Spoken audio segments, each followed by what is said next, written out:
Your bank account is a lie. That plastic card in your wallet is just a piece of trash with a microchip. And that gold coin you have been hoarding? It is about to become the heaviest and most useless rock you have ever owned. You think you are prepared for the collapse because you watched a few videos and bought some shiny metal. But history is about to kick your door down and show you how wrong you are. Listen to the sound of 1993. It is the sound of a middle-aged man in Sarajevo standing in a freezing kitchen. He is wearing a $3,000 Italian suit that is now stained with soot and grease. This man was a titan of finance. He managed the wealth of the elite, and right now he is holding a pure gold necklace worth 2 months of his old salary out to a scavenger in the street. He is not asking for money. He is not asking for a wire transfer. He is begging for a single pack of cigarettes and 3 cheap plastic lighters. He is trading the wealth of his ancestors for the ability to make a fire. Because fire means boiled water, and boiled water means his daughter does not die of dysentery before the sun comes up. In that moment, the gold does not matter. The spot price in London does not matter. The GDP of the nation does not matter. Only the hierarchy of needs matters. And gold is sitting at the very bottom. This is the documented reality that the gold gurus and the talking heads on the news will never tell you. They want you to stay in the digital cage. They want you to believe that a yellow metal is a magic shield. But I have seen the forensic evidence of every major collapse in the last century, and the truth is far more brutal. People with gold bars were starving in their penthouses, while people with practical goods were thriving in the gutter. Today we are going to perform a surgical autopsy on the greatest financial myth of our time. We are going to dive into the data of the dirt and look at why a banker in Iowa was reduced to cleaning pig stalls for a gallon of milk while the world fell apart. We are going to explore the Amish Hedge. These are the 5 assets that actually create resilience when the lights go out and the social contract is torn up. We are going to look at the unstealable wealth that you can carry through any border and any storm. If you are holding gold and nothing else, you are not a survivor. You are just a high-value target waiting for a knife in the dark. Let us pull back the curtain on the world that is coming and see who actually survives when the music stops. Why does gold fail when the world burns? To understand this, you have to understand the fundamental physics of value. The people selling you gold show you charts that move up and to the right. They call it security.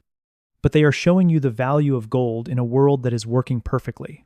They are showing you the value of a battery in a room full of lights. Think of gold as a dead sun. It is a high-capacity battery that holds energy for decades without corroding. It is a miracle of nature because it does not rust and it does not disappear. It is the perfect store of value for a century from now. But if you are trapped in a basement and you have no flashlight and no motor, that battery is just a heavy yellow albatross. Value is not a physical property. Value is a social agreement. It is an invisible contract between you and the man across the street. And when the trucks stop moving and the grocery stores are stripped bare in 72 hours, that contract is the first thing people burn for heat. In the siege of Bosnia, which lasted over 1,400 days, Selko Begovic observed a terrifying pattern. Gold had zero liquidity. If you wanted to buy a loaf of bread, you could not shave a tiny sliver of metal off a bar. The merchant did not have a scale, and he did not know if your gold was real or just painted lead. So he said, no. Instead, he wanted something he could use immediately. He wanted a pack of cigarettes. He wanted a bottle of cooking oil. He wanted a bar of soap. These are the pocket-sized gods of the apocalypse. They are divisible, they are silent, and everyone from the doctor to the street sweeper knows exactly what they are worth without a laboratory test. In a collapse, showing wealth is the same as asking for a death sentence. If you try to trade a gold bar, you are telling every desperate person in the street that you are a warehouse of resources. You are painting a bullseye on your own chest. This is the first lesson of the Amish Hedge. You must own the things that people consume, not the things they admire.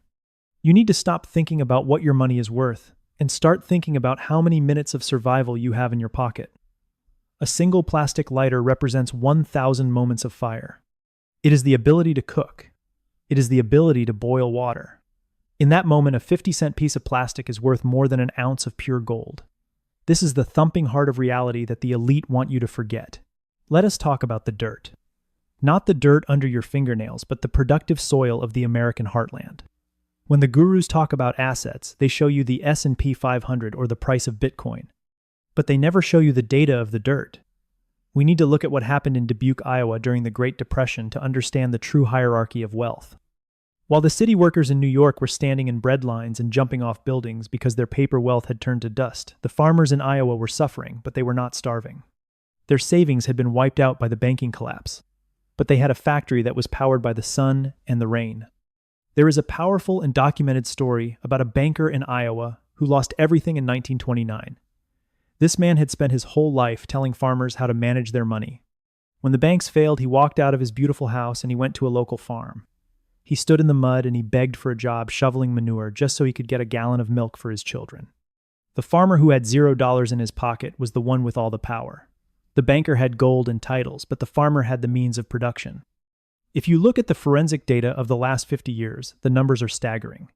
During the financial crisis of 2008, while the stock market was a smoking crater and the index dropped 46%, do you know what the most stable asset in America was?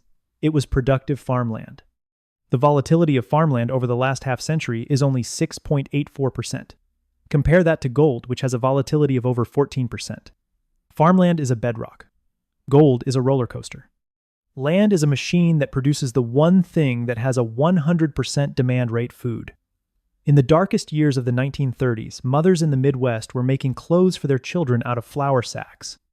The flour companies even started printing flour patterns on the bags because they knew those sacks were the only fabric those families could afford. This is the Amish Hedge in action. It is the transition from being a consumer to being a producer. If you have an acre of land, you are a sovereign nation. You are your own grocery store. You are your own supply chain. The modern man has replaced this security with a digital ticker on a screen. He thinks he is rich because his brokerage account has many zeros.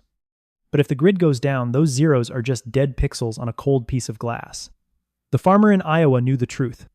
Wealth is not what you have in the bank. Wealth is what you have in the barn.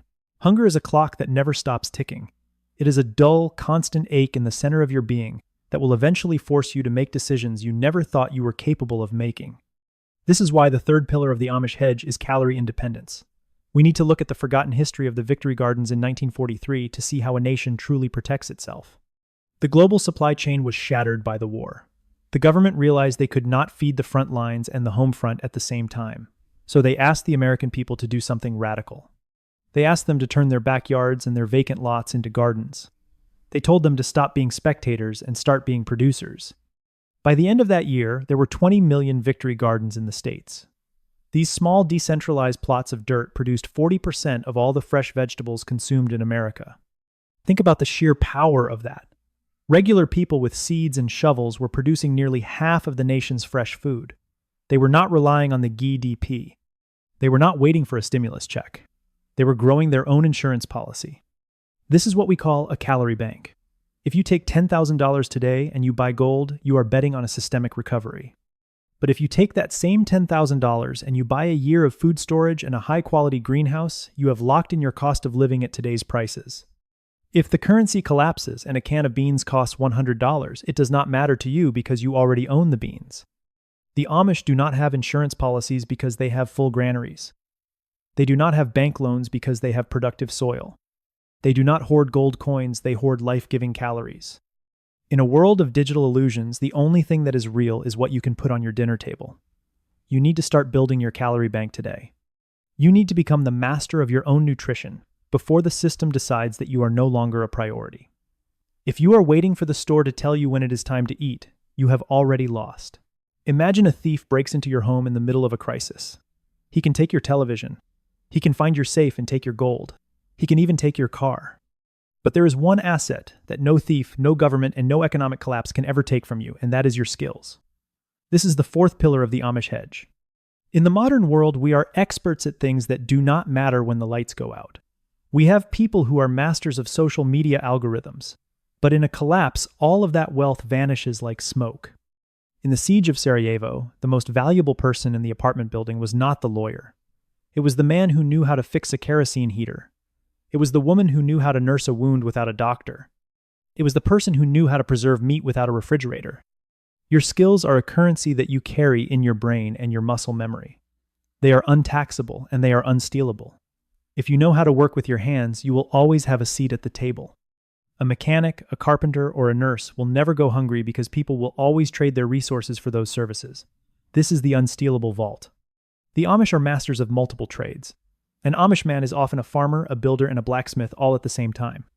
He is a generalist in a world of fragile specialists. This is the ultimate diversification. You must spend as much time learning how to survive as you do learning how to earn money. Learn how to fix an engine. Learn how to provide basic medical care. Learn how to preserve food. These are the assets that pay dividends every single day, especially when the stock market is at zero and the gold market is a mess of desperation. The greatest hedge against the future is your own ability to solve problems. If you are dependent on a corporation or a government to provide for your basic needs, you are not an owner of your life. You are a tenant.